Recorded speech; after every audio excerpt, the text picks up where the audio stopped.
My lips burn like fire, so let's apply lip oil as if this changes anything. When you rub off a scrub, no, a tint, oh my god. Hello and welcome to another part of You Don't Need That Shit. Today a bit of a different version because I'm actually filming this on a afternoon after work. So this makeup here, it looks a tad bit glowy, a tad bit maybe over the top, but I love it because I have been wearing this now for 7 or 8 hours, but it's still going strong. And look at this. Oh, I just love this. If you hear some weird noises outside, it's my husband. He's doing the lawn outside. Moaning? No, moaning is something that's mowing the lawn. I never looked that up. But, he's like, brrrt, cutting the lawn. The makeup I'm wearing you will see next week. This is done with a blend by the Machina palette. And on the lips today, I'm wearing a Dior lip oil in the shade Rosewood because my lips are literally dead right now. And to be honest, this week was very, very weak. So I was even thinking about, does it make sense to make a video? Because actually I have only 5 saved posts here, but I thought I will talk about them anyways. Maybe I take some more time to talk about them, but yeah, it was a slow week, which is nice. So let's head right into the few releases that got me interested enough to talk about them. Starting off with a surprise drop of Odins Eye. Now, after their semi-successful launch of the single eyeshadows, they are now bringing back Solemane collection. This is basically a new collection with a new palette and highlighters and blushes. Yeah, the highlighters have been there before, but you have 3 new shades, 3 new blushes, and the Moon Wish palette. Honestly, I cannot stress enough how not interested I am in this. It is insane. And I do have the original Solemane too, so let me grab that and show you. It is actually on my chopping block and I haven't used that. And I mean, look at these side by side. It looks like the Moon Wish is just flipped upside down. So we have the yellows on the top and not in the bottom. You have the blues, you have some purples, you have a brown. I mean, overall, I like this new version a bit better than this one, but I don't even like the theme of this one, so I'm pretty sure that I will not like the overall vibe of the new version. The highlighters look pretty, but let's be honest, I have so many highlighters, it would be just a waste of money. And I don't know, Odins Eye had its moment in 2021, 2022, but these days, Odins Eye isn't Odining anymore. It's nah, no. I feel like whenever I read something about Odins Eye on Reddit, for example, people are so bashing them. There was even a super long thread about someone who used to get PR from them and who talked a bit about what you have to do for the PR, what you are allowed to talk about, and I'm seriously questioning so many things when I see this. I do have my face from Odins Eye and I think they have great products. I said semi-successful launch. To me, it was semi-successful with the single eyeshadows. I think the first collection is so much more beautiful, but I do like these new singles. I do not regret buying them, definitely not. But I'm also saying that this is nothing you have to run out. The times, they have changed for Odins Eye. If they are able to bring back the same spark they kind of lit in us when they brought their Merry Christmas and Christmas Eve palettes, I will be here eating my words and I will be praising Odin's Eye.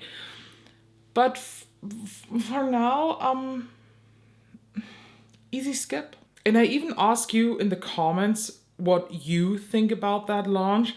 And you guys, honestly, you know no limits. You are just dropping, and I love that. So we're starting with a bit confused, looks repetitive, 100%. Then we have the first meh. The second one, it's kind of cute, but it reminds me of the one before. Yes, looks basic, nice palette, but nothing new or super interesting. Looks nothing special in my opinion. Not really new, and the quality didn't wow me. Okay, a fair point. I think a lot of people are not wowed by Odins Eye. I personally like them, but I also see how the quality can be a bit inconsistent. Meh, it's all starting to look the same. Lackluster. Then we have one who's saying, oh, it's so pretty, it is matching the first one to, as a companion. Love that you see that. I don't see it. Glad they're finally swatching on someone deeper. I didn't even check out the swatches. Thanks for letting us know. I have the feeling that this color story has been there already 3 times. I want it, I just don't want it. That is a very interesting one, girl. If you really don't want it, then don't do it. If this is something that is just kind of tickling you color story wise, believe me, there are more beautiful palettes out there with purple, blues, and yellows in there. It's pretty, but I'm not purchasing. Meh, number 3. I just don't know. Promo pics suck. It looks like my 2-year-old could have done. I don't know why it looks like a muted Halloween. Let me grab Halloween. So one Halloween palette had more like warmish greens and shit. And the other one, the Trick or Treat palette, looks like this. I don't want to say that it's a muted Halloween palette. It's like the cousin nobody wants to invite to family dinners. Because I personally am a big fan, actually, of both Halloween palettes. Again, this is something that sparked my interest. This is something that kind of lit the fire for Odins Eye in me again. And then the Christmas palettes came and they were really not good. I love how people are bashing the promo pics because I feel like Odins Eye just can't do it. People are, though, praising the not promo pics, but the pics that Angelica Ninquist is doing. I just want to let you know that she does very pretty pics with the arrangement and stuff. But she's turning up the saturation so much, your palette will not look like the one in Angelica's photos, just saying. Meh, number 4. Palette is a pass, too many similar shades. Cheap products, yes. Although I have liked more variety in shades like berry or purple blushes. Oh, berry blushes. I'm so into berry and purple blushes. If I tell you I ordered the new MAC Glow Play in Diva, something like that. Oh, it's a deep berry. I ordered one of the new Armani cheek tints in a deep berry. Oh, I love deep berries. And the last comment is meh, number 5. So your opinion is very, very simple on that. You are not wowed, just like me. Moving on to MAC Cosmetics. They are currently celebrating 40 years of MAC. Just imagine, 40 years of MAC. Insane. One of those products in the 40-year celebrations is the 40 Shades of Pride palette. I personally love that palette. On TikTok, I get bashed so constantly. Like, okay, not I get bashed, people bash the palette. You know, we have to make the difference here. I do not have to feel bad because people don't like a pigment or whatever of a product that I swatched. I swatched it for the people. So I take that back. But I personally like the MAC 40 Shades of Pride palette, actually, and I will feature it in a tiny roundup reviews because I don't want to make a full-on video with that. I have so many other more exciting things. I bought the 40 Shades of Pride palette for the cause because all the money, the whole price is donated to everything that has to do with the Viva Glam, and I love that. And in celebration of 40 years of MAC, they're bringing back 8 shades that have been discontinued throughout the years and that people wants to have back. We have Up the Amp, Bubbles, Chins, Haku, Hold Your Trousers, Boxers, Slip, whatever, Panty. Just take your hand, grab it tight. Fleshpot, Shanghai Spice, Hot Gossip, and Double Shot. I am so close to getting Fleshpot, but I have seen already from people that the new Fleshpot is not like the old one. I never had the old one, but everybody is describing the new Fleshpot as a more peachy shade, while the other one was a muted rose beige nude one. I hate PG nude lips. On me, they look sick, so I will not get this. The other shades look nice. I mean, Taku, this frosty silver, looks pretty, but you know what? I think it's the same shade, just in a lipstick form, as the Amaya Lip Lock in Metal, so I do not need that. Overall, I love that move. I just wish that popular shades like this would make it again to the permanent line in the original color, because Fleshpot was the thing. By the way, do you know what MAC lipstick I used to wear years ago when I started with the nude lips? I was a myth girl. Fenty Beauty is coming out with the new Gloss Bomb Shines in a stick. So it's basically, again, one of those hydrating lip pencil, I wanted to say.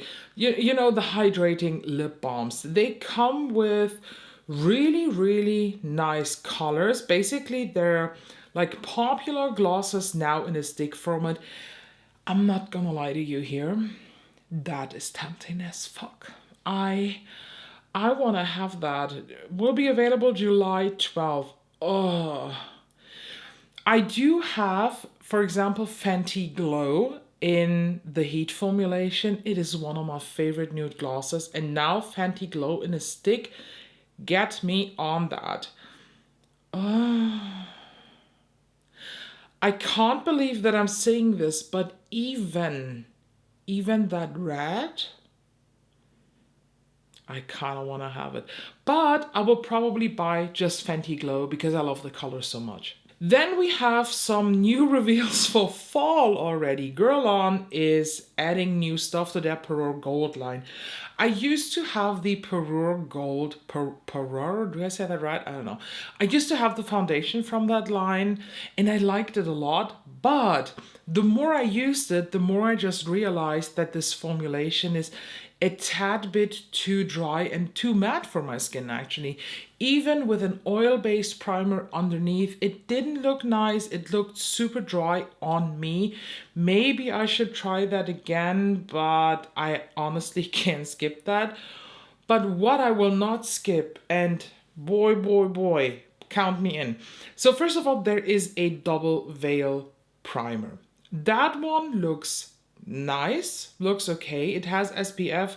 I don't need that, but I guess it's pretty, but I do have a lot of primers. But, and here it comes, the Perur Gold Skin D Micro Powder, a loose powder with a soft and light texture containing 24K pure gold and diamond powder, creates an even and bright finish on the skin and is ultra sheer.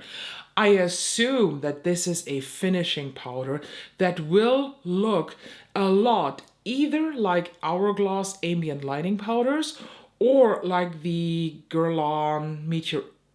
Is it from Guerlain? Okay, now I'm confused because I assume that this new powder will look actually like the meteorites. I guess so. It will launch apparently September 1st. Honestly, I will get that powder. I will definitely get that powder. And last but not least, we have the typical Beauty Bay launch. I was actually very excited when I saw that they're going to launch a new palette. Then I saw it will be named Botanical and I already assumed greens, maybe warm reds and pinks, something like that. And I was right. It looks, okay, the topic, Botanical, maybe even like a jungle topic, on point, beautiful. But is this a color story for me? Sadly not. The longer I look at it, the more I see what I can create with this. But I just know that I would only create looks maybe for a video. And when I then have to go through the collection, maybe at the end of the year and thinking about favorites, maybe a new chopping block, although the other palettes are still looking at me, I know that this will end up in a declutter very, very quick. So I save my money. I will link it down below for you, of course, if you want to buy this, because I kind of have a feeling that this color story is ticking off a lot of people's boxes. But also, I have to admit, this is a 2023 color story. This is something that last year with Yucca, with the Nomad one, with a lot of other warmish, dusty, not dusty, but desert-y, jungly palettes was very, very on trend, and now Beauty Bay is maybe a year too late. Does it look pretty? Yes. Does it work? Yes. Is it for me? No. And since this was already everything, let me just update you on some things. If you live in Germany or Europe in general and you want to try the Makeup by Mario bronzing serum, it is now available at least in the German Sephora, and I'm pretty sure it's Sephora France too, so you do not have to get this for 20 euro shipping from the Makeup by Mario website like I did. Also, if you are in Europe, Germany around-ish, the new Chanel summer collection is now available. Remember, it was this collection, and I said about this that the split pan thing with the purple or the pinkish one and that pinky highlighter, it is right up my alley. And guess what's currently on its way to me?